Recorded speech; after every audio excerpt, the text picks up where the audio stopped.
गुरपतवंत सिंह पन्नू ने एक बार फिर देश के लिए जहर उगला है और अब की बार उसके निशाने पर हरियाणा है। और हरियाणा के मुख्यमंत्री नायब सिंह सैनी और जो चुनाव आयुक्त अनुराग अग्रवाल है उसको लेकर के उन्होंने जहर उगला है। और उन्होंने यह सीधे तौर पर कहा है कि हरियाणा के पोलिंग बूथों पर जनमत संग्रह की बात की है। लेकिन पन्नू समझता नहीं है हरियाणा को। हरियाणा वो प्रदेश है जहां पर सबसे ज्यादा कुर्बानियां होती हैं। हरियाणा वो प्रदेश है जहां पर सबसे ज्यादा वोट प्रतिशत होता है, यानी कि लोकतंत्र के पर्व में मनाने वाला सबसे आगे हरियाणा होता है। देश के जवानों की बात करें, सीमा की सुरक्षा की बात करें तो वो हरियाणा प्रदेश है। हरियाणा प्रदेश के युवाओं को भटकाना बड़ा मुश्किल है पन्नू जैसे आतंकवादियों के लिए। जो पन्नू विदेशों में बैठ करके फंडिंग के मार्फत वो देश के टुकड़े करना चाहता है, लेकिन हरियाणा छोड़ पंजाब में भी उसके जो इरादे हैं वो सफल नहीं होंगे।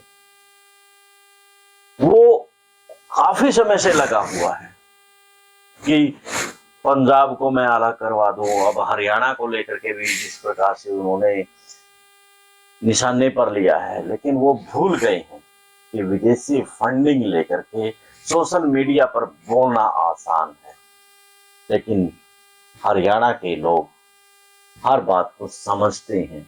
उन्होंने हरियाणा को बड़ी मजबूती के साथ में लोकतंत्र के जो पर्व है उसको जिंदा रखा है।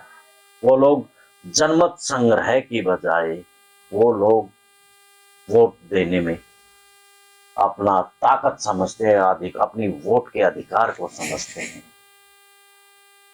यानी कि जिस पन्नू ने अभी ये कहा है कि लोकतंत्र के इस पर्व पर पोलिंग बूथ पर जो भी जाए वो जनमत संग्रह को लेकर के बात करे। जिस पिछले दिनों से जिस प्रकार से हरियाणा और पंजाब के मार्फत किसान आंदोलन खड़ा किया गया, शायद पन्नू का दिमाग यहीं से खराब हुआ और पन्नू को लगा कि अब हरियाणा के लोगों को भड़काया जा सकता है। लेकिन हरियाणा के लोग भड़कने वाले नहीं हैं। हरियाणा के लोग लोकतंत्र के पर्व को मानने वाले लोग हैं। यहाँ युवा अपने देश का जुनून की बात करते हैं। यहाँ प्रदेश की युवा एक साथ चलने की बात करते हैं। यहाँ जब जिस दिन वोट के लिए जाते हैं तो उस दिन किसी त्योहार से कम नहीं होता है। यहाँ जो भावना है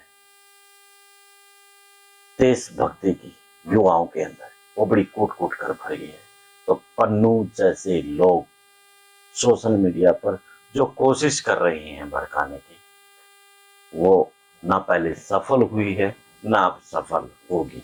बहुत से ऐसे खेल रहे हैं, ऐसे बहुत से राजनेता भी रहे हैं जो भड़काते नजर आए हैं, लेकिन उनकी मंशा कभी सफल नहीं हो पाई है। भारत और के दोनों प्रदेश, हरियाणा है चाहे पंजाब है, दोनों अग्रणी रहे हैं। यानी कि दोनों की जो अगर कुर्बानियों की बात करें तो ना पंजाब कम रहा ना ही हरियाणा रहा है। और हरियाणा और पंजाब वो प्रदेश हैं जो देश के साथ में विदेशों में भी लोगों का पेट भरते हैं। यानी कि जो अन्न की पैदावार है वो हरियाणा और पंजाब में सबसे ज्यादा है।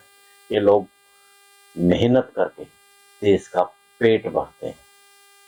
लेकिन पन्नू को ये बात समझ में आने वाली नहीं है, क्योंकि पन्नू अब विदेशी फंडिंग के मार्फत जो खेल तो रहा है, उसे विदेशी फंडिंग देश में अराजकता फैलने के लिए तो मिल रही है।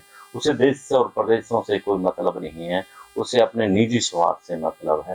तभी तो वो देश में जनमत संग्रह कराने की बात कर रहा है, देश के टुकड़े करवाने की बात कर रहा है, हरियाणा और पंजाब जैसे खुशहाल प्रदेशों को बर्बाद करना चाहता है। क्योंकि हरियाणा और पंजाब दोनों ही प्रदेश देश की रीढ़ की हड्डी हैं। यहीं पर किसानों अपनी अन्न उगाते हैं, सबसे खुशहाल प्रदेश है। उसको नजर लगाने के लिए पन्नू जैसे लोगों को विदेशी लोग इस्तेमाल करते हैं, लेकिन हरियाणा और पंजाब इस्तेमाल होने वाला नहीं है। यानी कि यहाँ पर जनमानस बड़ा खुश है और अपनी जो पन्नू है अपने व्यक्तिगत हितों के लिए, उसे देश और प्रदेश से कोई मतलब नहीं है। मैंने पहले भी कहा, अब भी कह रहा हूँ, पहले भी जो वीडियो बनाई है पन्नू को लेकर, तो उसमें भी मैंने कहा कि पन्नू जैसे लोगों को देश और प्रदेश से कोई मतलब नहीं है। उनके अपने जो व्यक्तिगत हित हैं उनके लिए यह सब कुछ कर रहा है। वो अपने हितों की पूर्ति के लिए विदेशी एजेंटों और राष्ट्र विरोधी तत्वों से मिलकर के वो खालिस्तानी शब्द का प्रयोग कर रहा है, ताकि किसी भी तरह से देश के अंदर शांति और सह अस्तित्व की जो व्यवस्था है उसको नुकसान पहुंचाया जा सके। लेकिन वो भूल गया है इस देश में महात्मा गांधी जैसे जिन्होंने अहिंसा और शांति का पाठ पढ़ाया है, वो आज भी उनके रगों में है। तो वो उनके जो खालिस्तानी शब्द के इस्तेमाल के सहारे वो सोच रहा है कि मैं देश में अराजकता फैला दूं, टुकड़े फैला दूं। ऐसा होना मुश्किल है। ये पन्नू सिर्फ ठीक है, ख्वाब देख सकता है क्योंकि उसके पास मोटा पैसा विदेशी से आ रहा है, फंडिंग से आ रहा है।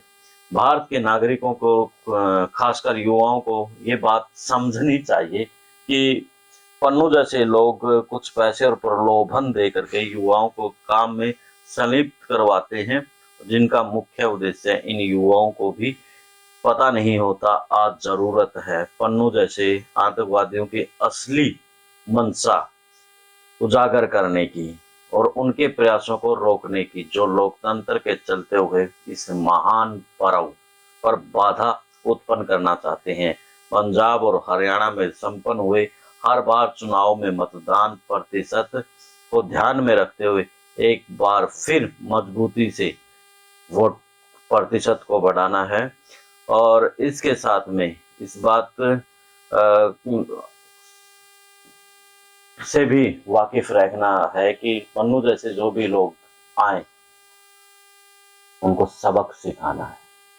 इसी के साथ मुझे दें इजाजत।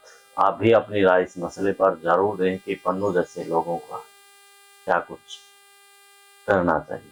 आप समझ ही गए होंगे कि उनको उन्हीं की जवाब देना चाहिए। तो वोट वाले दिन ज्यादा से ज्यादा वोट करें। आप मुझे दें इजाजत। जिंदाबाद।